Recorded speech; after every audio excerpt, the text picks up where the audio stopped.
This week, beating the COVID scammers. And anyone for robot tennis?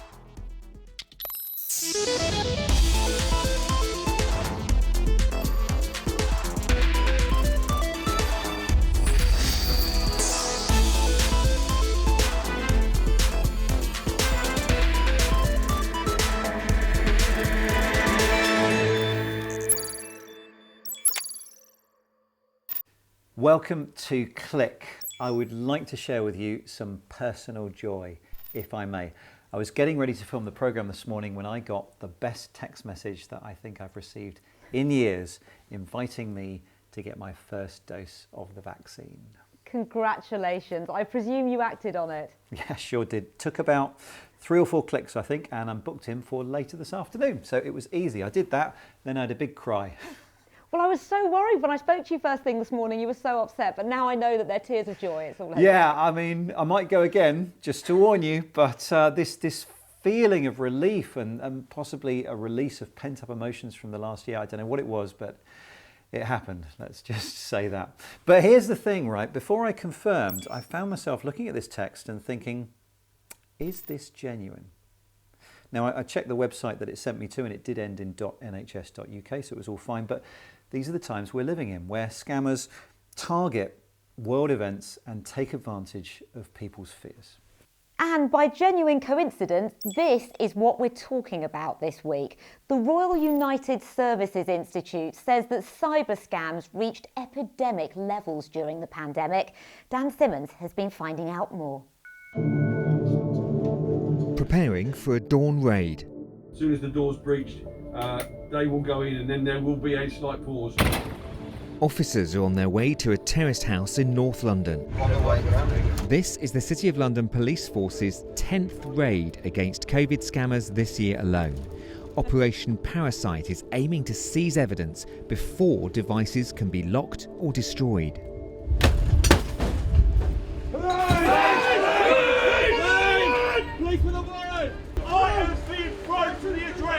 A red box is flung out of a bedroom window. It seems the suspect has something to hide. But it's what the cops will find inside the house that makes them certain they have their man. That's a SIM farm, so it's essentially 1, 2, 3, 4, 5, 6, 7, 8 mobile phones, and it's used by the fraudsters to send messages. Specialist equipment housing multiple SIM cards is designed to fire out thousands of texts at a time in a type of fraud known as SMS phishing or smishing.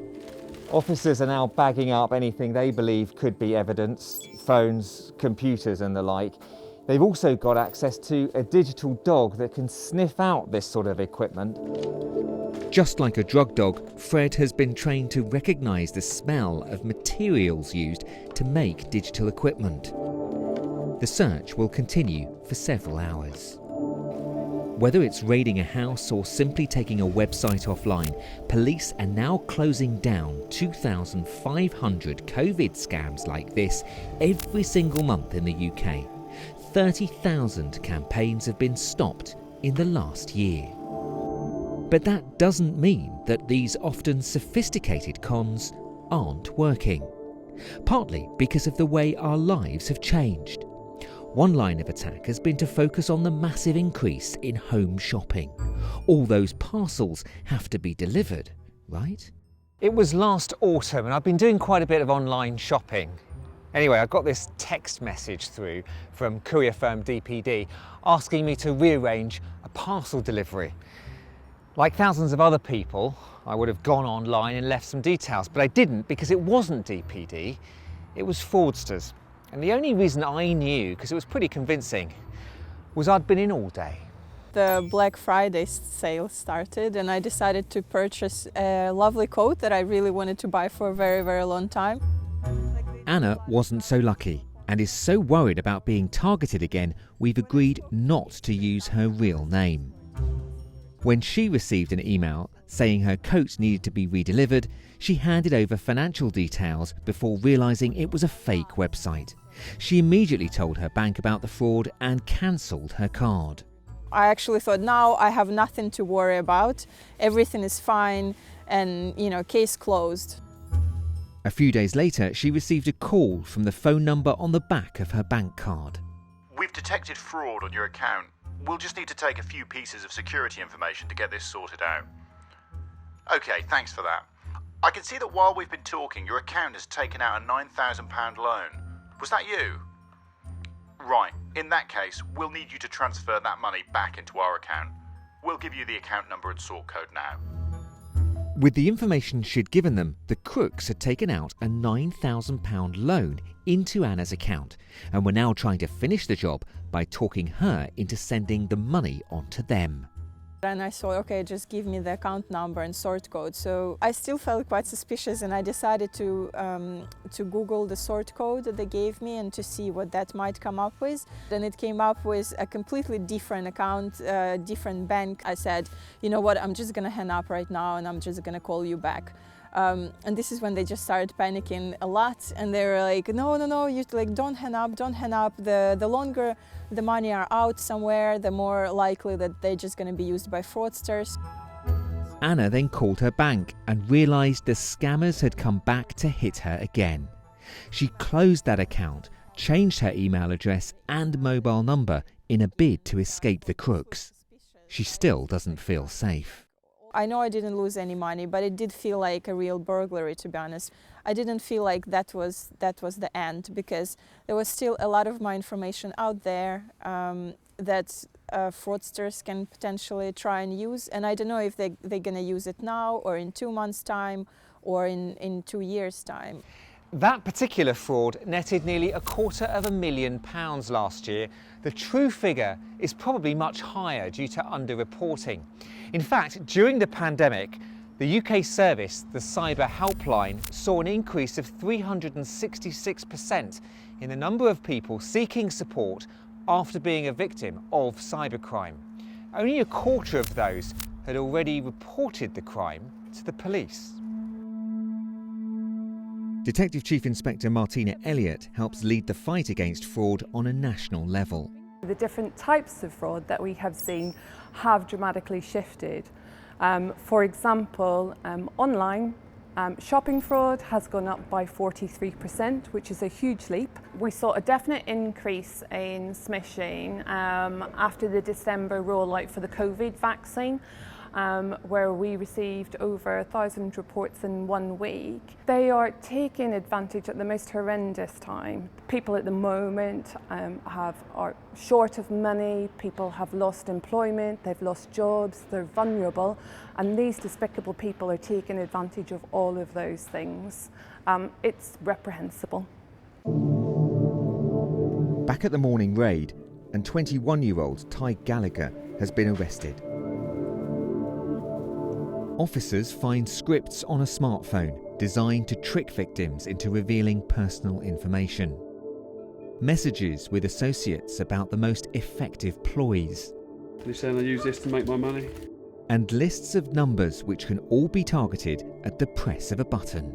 So we'll just bombard these with fake messages. I mean, you can see how many it is. And all this can be done from just sitting in your bedroom with a laptop and a mobile phone. 2 days after his arrest, Ty Gallagher pleads guilty to 2 charges relating to fraud. He's awaiting sentencing. It's estimated that a third of charities suffered a cyber attack between the start of the pandemic and November last year, as remote working made online security more difficult. Among them is Jonathan's outfit, Charity Digital, which ironically works to help other charities make better use of online. Like many workplaces over the last year, they've gone from this to this. But did working from home play a key role in opening them up to a successful attack? An attack that happened earlier this year. Hackers had started sending malicious code from an employee's email. They'd been poking around the network for over a week. They'd actually been sending some emails to business partners of ours with modified invoice and bank details on to try and basically defraud the partners or defraud us of the money that was owed to us. Do you think that with more people working from home, that made your organisation more vulnerable? Definitely. It's much harder to check that something coming in is genuine. And then if you have been penetrated and your email account, which is what happened here, is behaving oddly, it's really hard to get that checked. But I really want to start very clearly, so we're really sorry that this has happened. The charity hosted a webinar to explain what happened and alert those affected.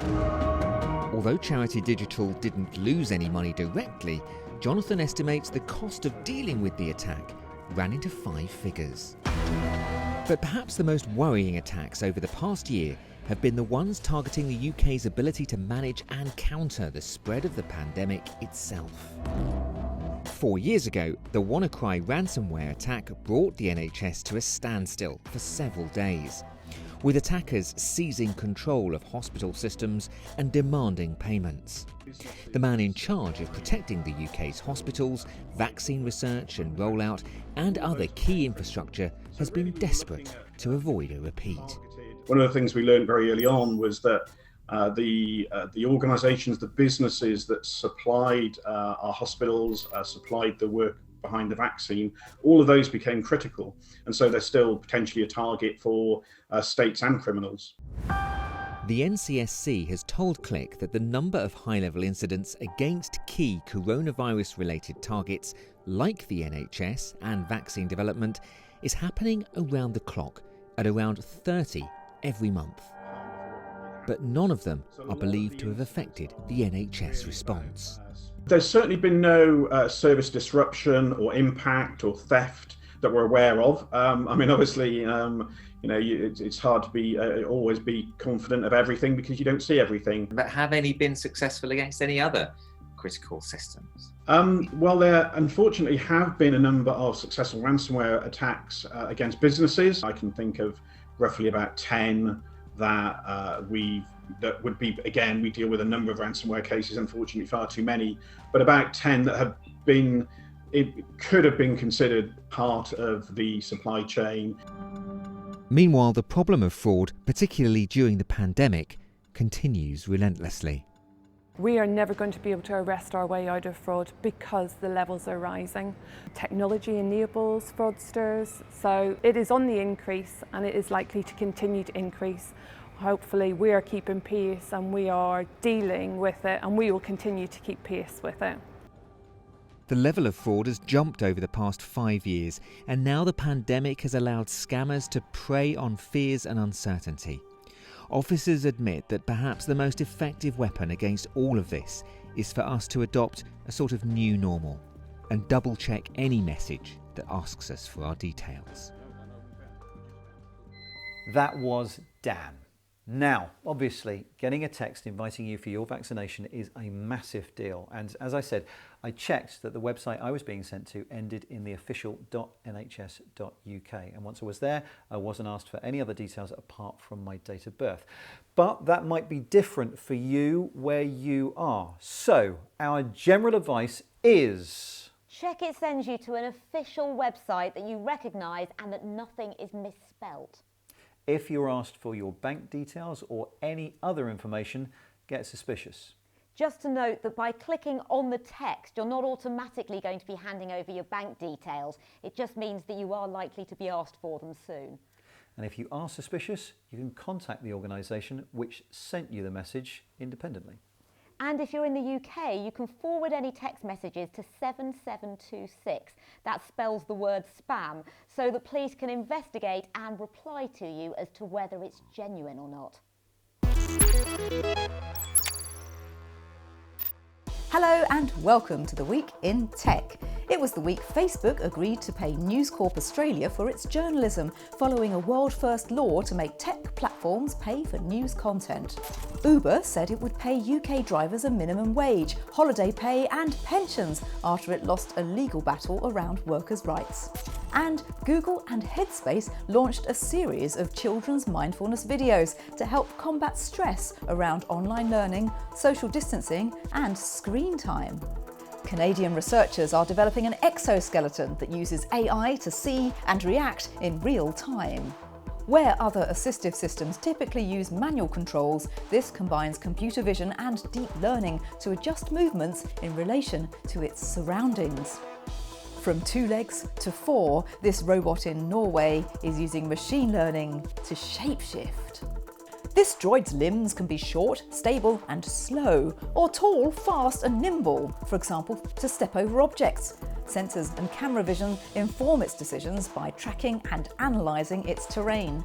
And finally, a Russian firm is helping robots to look more human.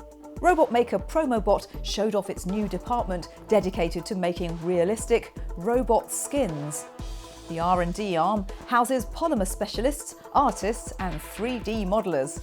It's getting harder to tell who's a robot and who isn't.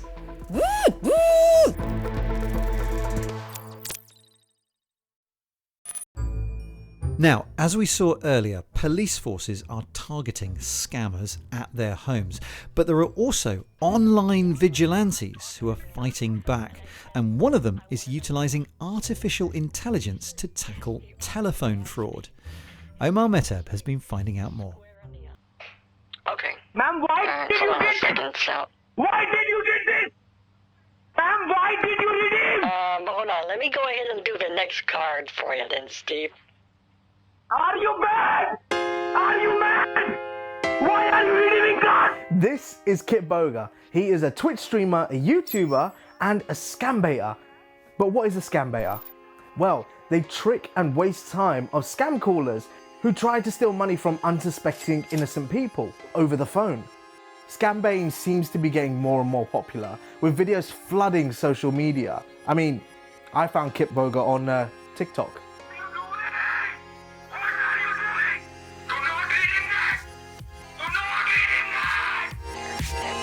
Usually Kit Boga operates by himself, but now him and a few others from the scam baiting community are creating an artificial intelligence bot to waste scammers' time. I really need some help here. Please tell me what to do next. Using speech recognition, it can work out what a scammer is saying to them over the phone and respond with some set statements. That what kind of problem you got, sir? If you won't tell me the problem what you're facing, how can I help you? I think I accidentally broke my laptop. I really don't know what I did.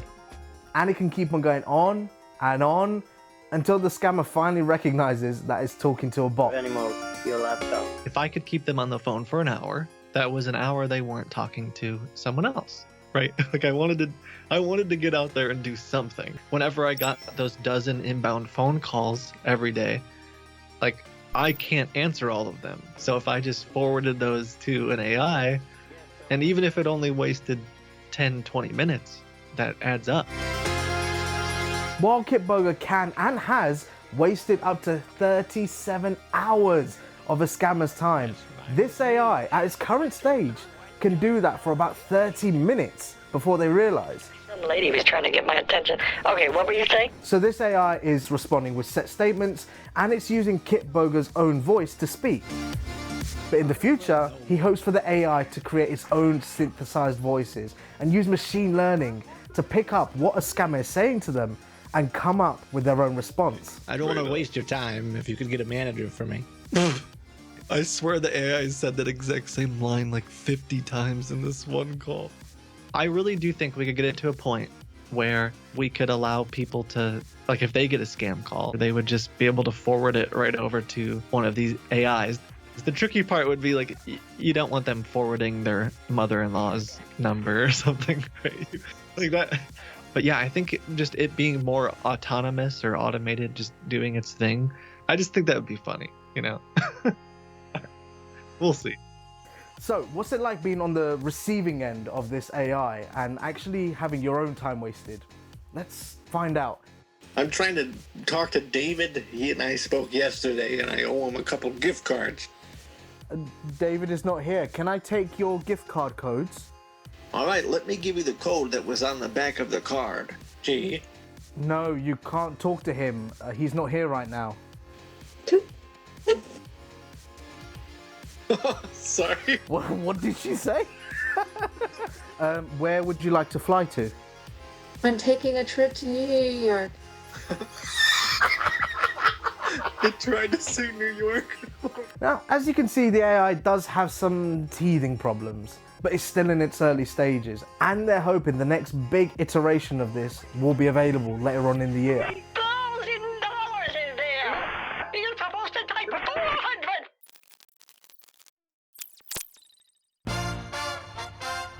For the last couple of months, these courts have been empty. But from the 29th of March, play can resume again. I'm really looking forward to getting back to playing tennis, and today I'm going to be testing out some tech to help if you're playing solo, to capture your performance and even improve your game.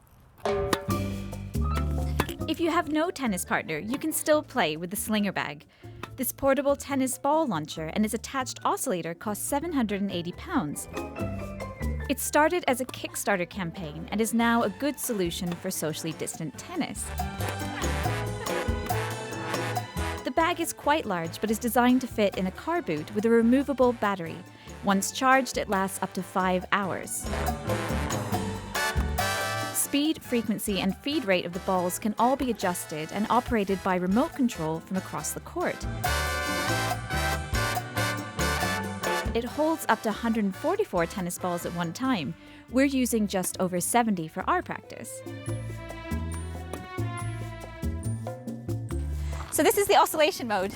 Starting again.